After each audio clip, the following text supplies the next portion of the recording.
Kolkata medical college এবং হাসপাতালে নতুন প্রসব পদ্ধতির প্রচেষ্টা। প্রসব পরবর্তী নবজাতকের সুস্থ জীবন দেওয়ার লক্ষ্যে এই পদ্ধতি অবলম্বন। ফিজিওলজিক্যাল কর্ড ক্ল্যাম্পিং পদ্ধতিতে শিশু প্রসবের উদ্যোগ নিয়েছে কলকাতা মেডিকেল কলেজ এবং হাসপাতালের অবস্ট্রাটিক এবং গাইনোকোলজি বিভাগ। প্রসব পরবর্তী নবজাতকের শ্বাসকষ্ট, জন্ডিস বা মৃত্যুর হার কমাতে এই পদ্ধতি সাহায্য করবে বলে জানাচ্ছেন চিকিৎসকেরা। চিকিৎসকদের দাবি, এই পদ্ধতিতে মা ও শিশু দুজনেই উপকৃত হবে। আমাদের ডিপার্টমেন্ট, গাইনি ডিপার্টমেন্টে আমাদের একটা স্টাডি চলছে, আমরা শুরু করেছি যে যতক্ষণ না প্লাসেন্টা বা ফুল মায়ের জরায়ু থেকে নিজে নিজে বেরোচ্ছে ততক্ষণ আমরা নাড়িটাকে কাটবো না।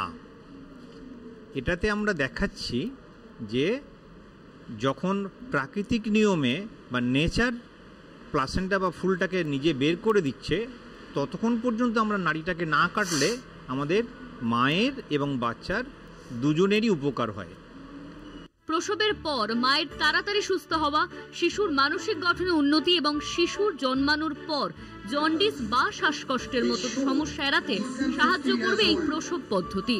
নবজাতকদের সিক নিউবর্ন কেয়ার ইউনিটে ভর্তির হারও কমবে বলে জানাচ্ছেন চিকিৎসকেরা। আমাদের এই স্টাডির বক্তব্যই হচ্ছে যে নাড়ি না কেটে আমরা ডেলিভারি করাবো, যাতে কারণ কি এই প্লাসেন্টা মায়ের যে বাচ্চা এবং মায়ের যে বন্ধন সেটা প্লাসেন্টা দিয়েই তো হয়।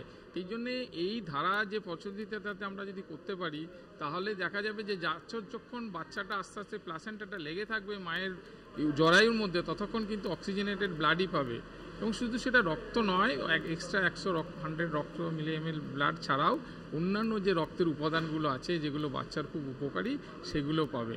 এই পারেন যেটা আমরাই প্রথম, শুধু পশ্চিমবঙ্গ বা কলকাতায় নয়, ভারতবর্ষে আমরাই প্রথম যেটাকে আমরা সব রকম মেডিকেল ট্রায়াল দেওয়ার যে রুলস অ্যান্ড রেগুলেশন আছে সেগুলো মেনে নিয়ে, এথিক্সের পারমিশন নিয়ে, পেশেন্টের কনসেন্ট নিয়ে এইভাবেই আমরা করছি। হাওড়ার আমতার বিদিশা খাতুনের এক ফুটফুটে সন্তানের জন্ম হয় এই হাসপাতালে।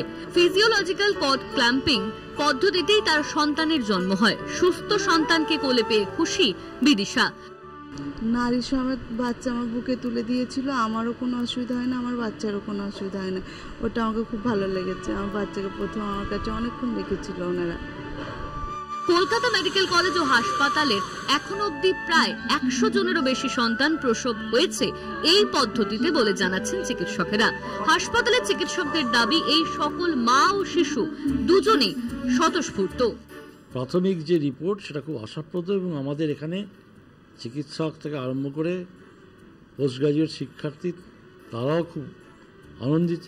আমরা চাই এই প্রজেক্টটা আরো বেশি দিন ধরে চলুক। সরকারি হাসপাতালে আরো উন্নত মানের চিকিৎসা দিতে উদ্যোগী কলকাতা মেডিকেল কলেজ। ক্যামেরায় অরিন্দম ভদ্রের সাথে রমিত বন্দ্যোপাধ্যায়ের রিপোর্ট, কলকাতা টিভি।